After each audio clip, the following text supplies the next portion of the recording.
square in Game 2 of the semifinals between the Lady Jet Spikers and the Lady Warriors. And grabe yung pagkabawi dito ng Philippine Airforce sa second set. Nakita mong gutom na gutom silang makabawi agad. And they did so in style. 9-point difference in this one.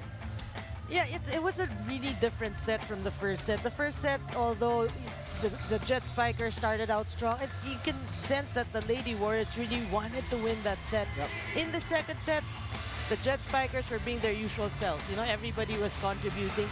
But it's the lack of focus, I think, of the Lady Warriors that pretty much gave the set to the Lady Jet Spikers. Look at the discrepancy in attacks. I don't think I've seen a lot of a 17-6, you know, statistic. Blocking went the Lady Jet Spikers' way 4-1. Service aces, Lady Warriors. On first airs, though, more for the Lady Jet Spikers, just 4 for the Lady Warriors. But 6 attacks. I mean, that's too low, really, for us.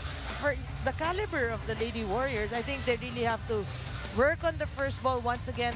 Remember how they won the first set and try to come back here in the third set. And despite 8 unforced errors, ang sinasabi nga natin, posibleng mga problema.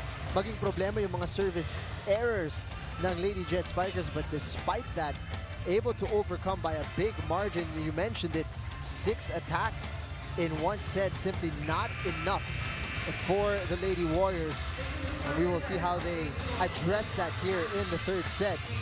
And officially over ang throwback set ni DJ Tronics. Officially over. Taking us back into 2017 with that one. And Josie Martate picking up where she left off in the second set. Quick hit down the middle. Well, some minor adjustments for Coach Rico de Guzman, bringing in Heather Ginoo for Kai Nepomuceno to start the third set. Yonko serve. Quick hit para kay Jeanette Panaga down the middle. Yeah, that was courtesy of good first ball, good pass. Jeanette Panaga. There's a quick look at Ginoo. And also, ang libero ng Airforce na si May Denise Crisostomo, hindi pa nabunot nitong si Jasper Jimenez mula nung pagkapasok in the first set. Yep.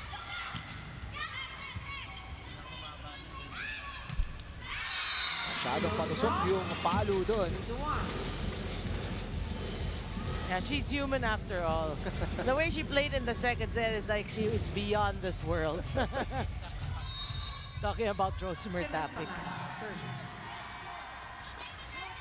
Panaga continuing her stint at the service area.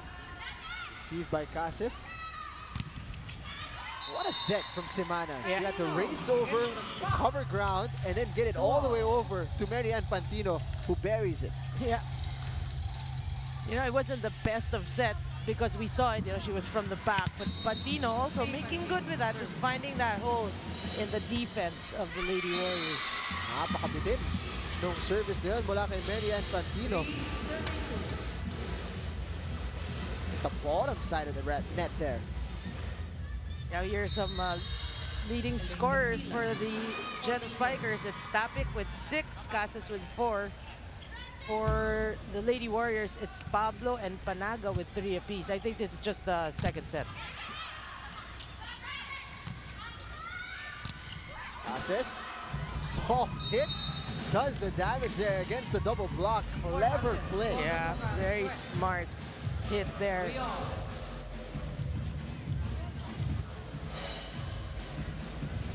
We're able to see it here live at the venue, but there was a sly smile on the face of Cases na nakita niyang lumusot sa double block.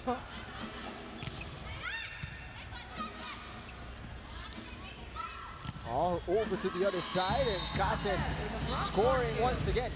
And what about another great set by Wendy Ann Semana? This time, mas pulido ang set niya. There you see it. The angle of her body. Get the correct contact on that.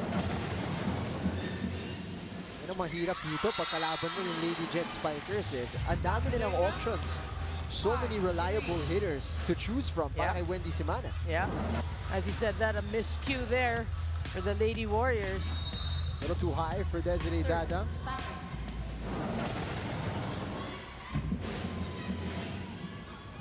Pablo. Coverage is there for Airforce.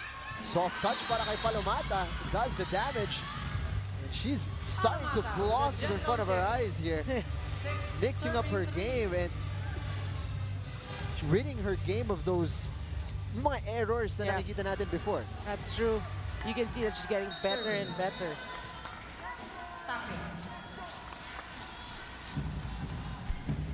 What a serve.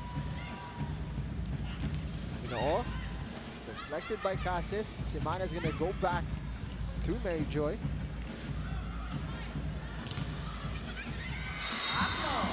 Pablo able to score. Yeah, you know, that set was actually far from the net, but Pablo just really making do with anything that's thrown at her. Myla Pablo, one of the rare consistencies na nakikita natin dito sa Lady Warriors. She's been able to produce even in game 1. She did great in the first set. Medyo tahimik lang nung second, but here she comes once again. Good effort by Semana. On the block, Pablo score. 5-6. Pablo getting aggressive here in the third set. And she has, you know, they really need her to carry the team. Strong serve. Difficult to deal with. Casis. Again, she's been winning that matchup. 7-5. Yeah, and again, you know, the distribution of the ball really impeccable right now for the Lady Jet Spikers. Everybody getting a chance to score a point. Wendy Semana serve. Wendy Semana serve. Soft set para kay Desiree Dadang. Diretso sa net nga lang yung palo. At papasok na tayo sa unang technical timeout. The Lady Jet Spikers lamang ng 3, 8-5. Mga kapamilya, kasama ko ngayon si Airwoman Mary Joy Macaraig. So Mary Joy, gaano kadalas mo ba nakikita yung Lady Jet Spikers sa Villamor Air Base? Nakikita ko po sila. Every morning po napapasok ako sa office. Silang buong team is nagja-jogging sila sa base namin. So, porsigido talaga silang mag-practice para manalo po dito sa game na to. So gaano ka naman ka-proud na yung mga kasama mo sa Villamor Air Base malapit nang makapasok sa finals? Isang win away na lang para makapasok sila sa finals. Siyempre po, sobrang proud po ako. Kasi po, bilang isang sundalo, dinadala po nila yung pangalan ng aming ng Philippine Airforce sa buong Pilipinas. There you have it, mga kapamilya. Airwoman Mary Joy Macaraig. Balik sa inyo. Maraming salamat, Janine Choi. And you can see from the expression on her face how much she's enjoying the game and watching her team, not only in this particular match, but the journey has been impressive mula sa Philippine Air Force Lady Jet Spikers. And it must be quite an inspiring scene to see how hard they work day in, day out to get the results as well. And the pride, you know, they give to the people, the air women, men and women of the Philippine Air Force is really something. 9-6, soft stint on the floor para kay Jessie De Leon. Team captain, Joy Casas. Yeah, who's actually in for Desiree Dadang. 3-point lead para sa Lady Jet Spikers. Quick reactions para kay Yonko. Palo ni Palomata. Iniwan nga lang ni Del Palomata for Pantino. 7-9. Slight hesitation there. Yeah, miscue there. Oh, even Valdez is playing the libero for the Lady Warriors. And Gail Rose Valdez pumasok na rin dito para kay Melissa Gohe. At so sobra yung service there wala kay Myla Pablo. 7. Not helping their cause here. And you can see the frustration on their faces. Del Palomata serving. Yeah, that's 2 straight errors for the Lady Warriors. Service ni Palomata. Giselle Cito Casilan. What a block from Yonko. Ganda ng hulog ni Giselle C. Miscommunication. 8-10. And there was a takedown. Boom. Pantino and Semana colliding there. Passes all over the floor para sa Airforce. You gotta love the effort though. Semana gets down low for Yonko. He gets a second opportunity. Oh, Nandyan yung coverage ni Valdez. Semana pupuntahan si Pantino. See what a dig. Casilla goes cross court. Sostomo is there. oh, good rally. Dinoo, soft touch. Semana's gonna set it up now. Yonko, soft touch, right back. And Valdez, equal to the task. There's gonna be a net touch. Oh, that was a long rally and going the way of the Lady Warriors. They gotta get, they gotta feel pumped after that.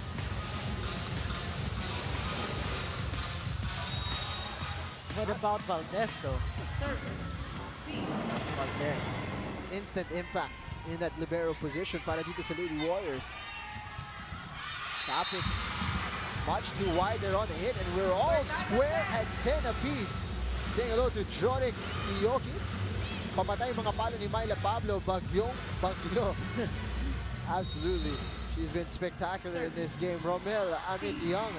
Grabe ka po. Ibang bagyo. Dala mo. Signal number 10. Speaking of Myla Pablo.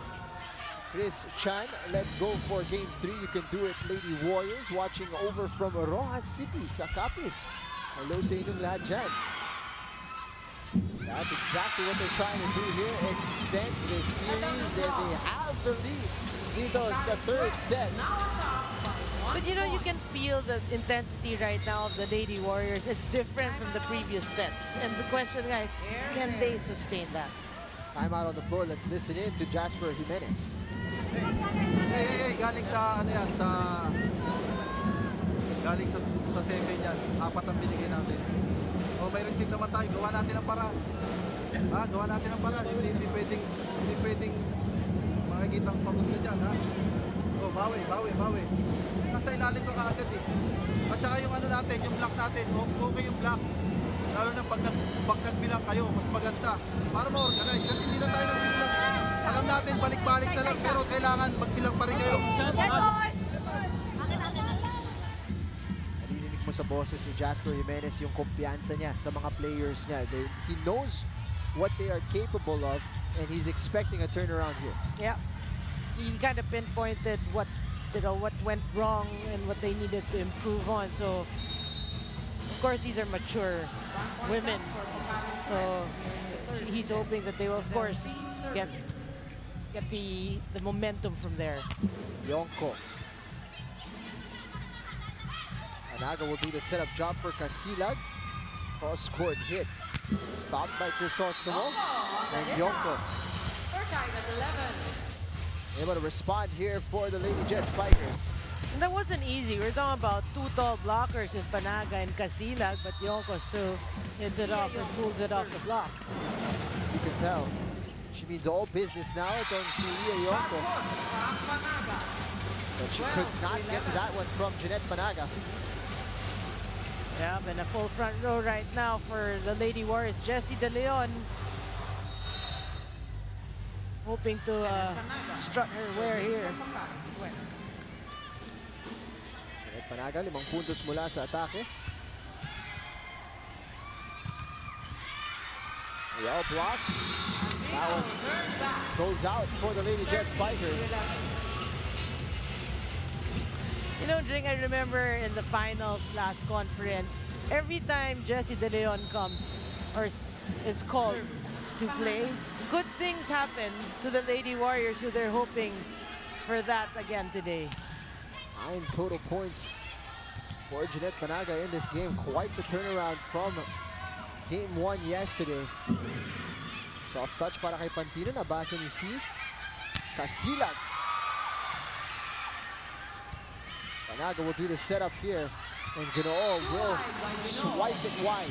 Yeah, she was a bit surprised that she got that set. A miss hit there. Stops the momentum.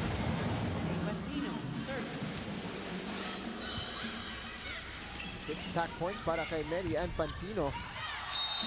Back-to-back points para sa Lady Jet Spikers, all square at 13. And now I'm sure Coach Rico thinking of whether or not to put back Kai Nepomuceno. Having a look at his bench. Service mula kay Pantino. Combination down the middle was well read. But the deflection not enough to stop Elaine Casilag. You know, they had blockers there, but Casilag just rammed it through. Balik sa lamang dito ang Lady Warriors. Slightest of margins. Output certainly has been better across the attackers para sa Lady Warriors.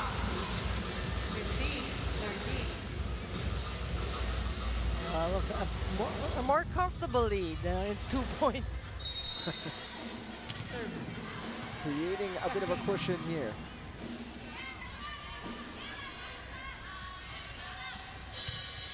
Casilag serve. Yeah.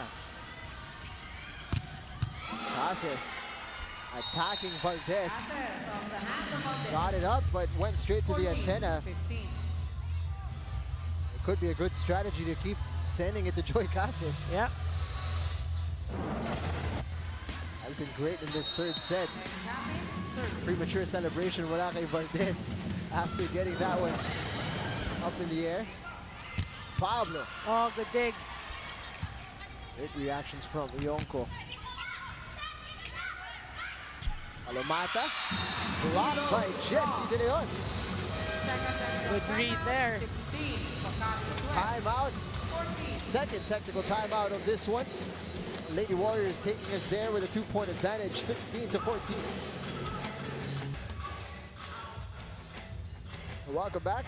Nice to see the younger members here at the Phil Oil Flying V Center enjoying the action as well. Great game ang nakikita natin in Game 2 of the semifinals between Airforce and the Lady Warriors. Coach Ty Bundit in the stands preparing for what's to come later today. Jam-packed afternoon and evening of football dito sa Phil Oil Flying V Center. Ang susunod pagkatapos ito, ang labanan ng Cool Smashers at ng Water Defenders. Cool Smashers looking to finish the series and book a spot into Saturday's finals. The Water Defenders in the same position as the Lady Warriors, looking to extend this one and force a decider on Wednesday. Yeah, but what a game that was. I watched it 5-setter. I mean, it could have gone, you know, either way. Substitution. A new face here para kay Rico de Guzman. Papasok si Odin Paran. South Africa babalik. Papahinga muna si Ginoo at si Giselle C. Mabasa isang kalamangan ng Lady Warriors after that point from Del Palomata. Continues to be a factor here for Air Force. South Africa goes backwards. Nabitin si Myla Pablo. We're tied at 16. Yeah, I'm sure. I think it's, she looked like she slipped. She couldn't get the you know, the proper approach. Normally that happens also if your shoe becomes traction to the ground. Again, misconnection between South Africa and an attacker, Jesse De Leon. And Coach Rico giving instructions there to Janet South Africa. Just like that, nakuha na yung kalamangan dito. Lady Jet Spikers up by 1, but they sort out their connection. And Pablo buries that. Yeah, the block was obviously late, and you can't have, you know, a slow blocker come to challenge Manila Pablo.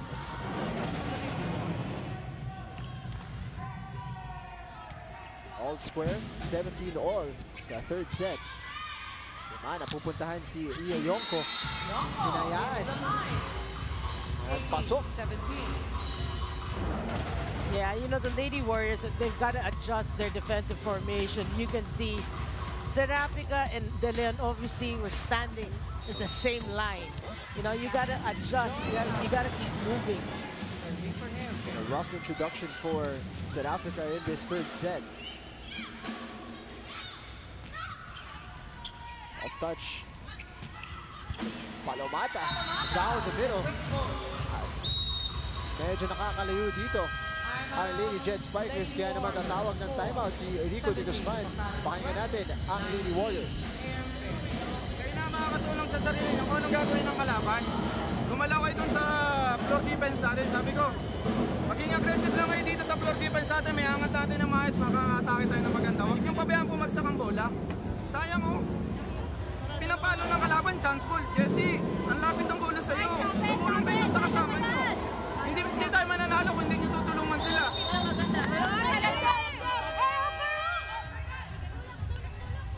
19-17, the drummers from Philippine Airforce. Sila yung nanggugulat ng mga servers ng Lady Warriors. In case you were wondering, the trio up there in the stands. And I love that, bringing an atmosphere because of Phil Oil Flying V Center. And talk about support. I mean, these people, I'm sure their Sundays are very precious to them, but no, they're here. Nagkagulo dun. Crisostomo perhaps did not shout for that ball. 3 players going for the same one. Yeah, obviously, communication really is so important.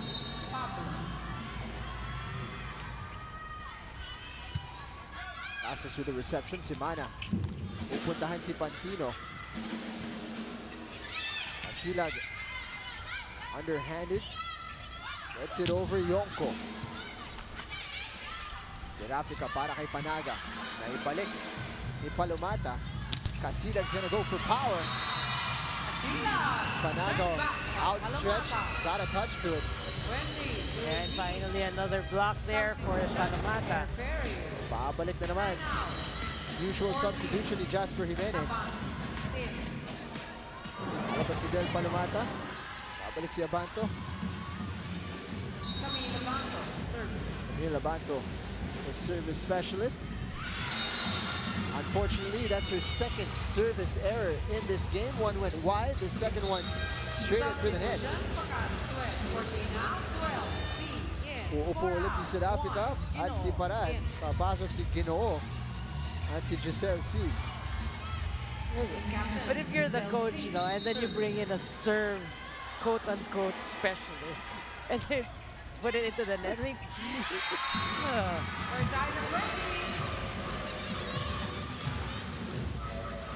After that miss receive from Crisostomo, Jasper Jimenez bilis lumingon sa bench. Could be pondering whether ibabalik niya na yung first choice na libero na si Marianne Balmaceda. Yonko. oh, good dig. Topic. I told you, these over balls really, when Topic's there, percentage is really high. Automatic eh. Oh, Substitution. Jeanette Panaga, medyo naramdaman niya na nandiyan na si Josimar Topic. Just couldn't get there in time. boy, what a substitution. Crucial moments in the third set. You bring in Judy Capaleo and Andaya. These are veterans, but we're talking about them being cold pa, malamig pa. Oh. Ay, tatapon mo dito sa crunch time ng third set. We'll see if this pays off for Jasper Jimenez. Just like that. Instant impact.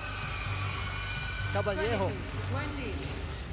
Well, your coach knows your player more than we do, okay? Obviously, there's a reason, and there you go. Instant offense for Judy Caballero. Kahit nakataas yung mga kilay natin. Jasper Jimenez knows. Oh, free ball. Daya setting up Pantino. Great reactions from Panaga to keep it alive. Again, another block. Soft touch. Valdez on the floor. Able to get that one up. And the Lady Warriors, kinayod nila yung point na yun. Yeah, smart tip there by Dane Casilag. Substitution. Pocari Sweat. 3 out. 16. Coverage was just late there. Gina and Daya getting there a split second late. Grabe yung shuffle na ginawa dito ni Jasper I Jimenez. know. 9 total points para kay Jeanette Panaga. Sostomo gets there. Free ball for the Lady Warriors. Can they take advantage? Quick hit para kay Desiree Dada. 22 all. What a set by Giselle C. You know, come crunch time, it is true. You go to your veterans and Desiree Dadang. I'm sure the Lady Jet Spikers didn't even think that she was going to be the first option.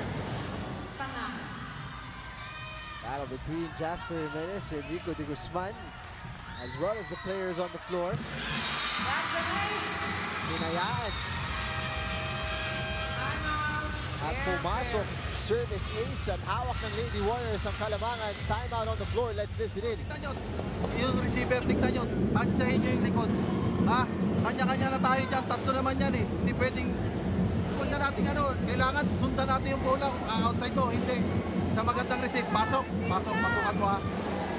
Joy, tignan mo, dalawa spiker mo. Guys, laban tayo ha, laban lang. Isa lang yan ha, isa lang. Nasa harap ka, di ba? Laban na lang. Sige, isang maganda lang.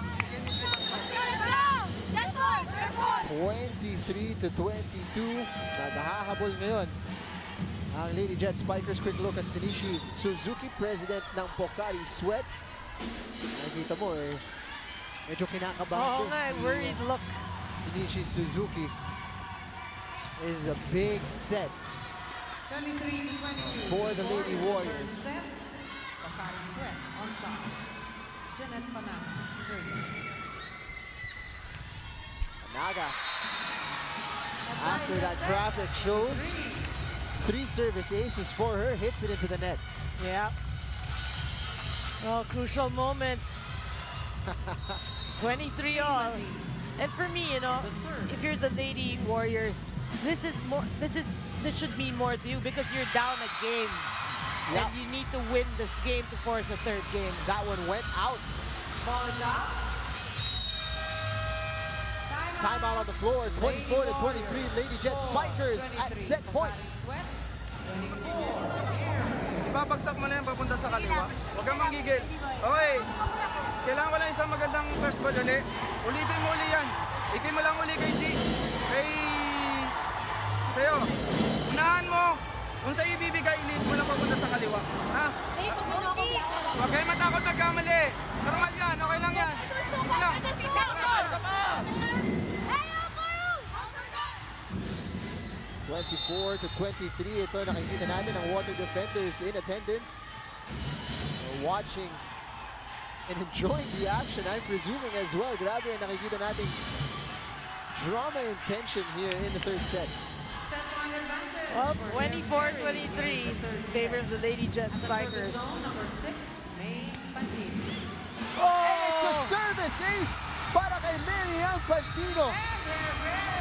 They take the third set. They're up 2-1. And Jasper Jimenez gambling and shuffling his lineup in the crunch time of the third set, and they managed to pull it off. And what a serve. We got to talk about that serve by Pantino. She knew just, you know, how a soft touch. She saw the hole and she put it there. Fantastic finish to the set para sa Philippine Airforce. They take it by 2 points, 25 to 23. They are 1 set away from the finals. Can they seal it in the fourth set? Malalaman natin sa ating pagbabalik. Manatiling nakatutok dito sa SNA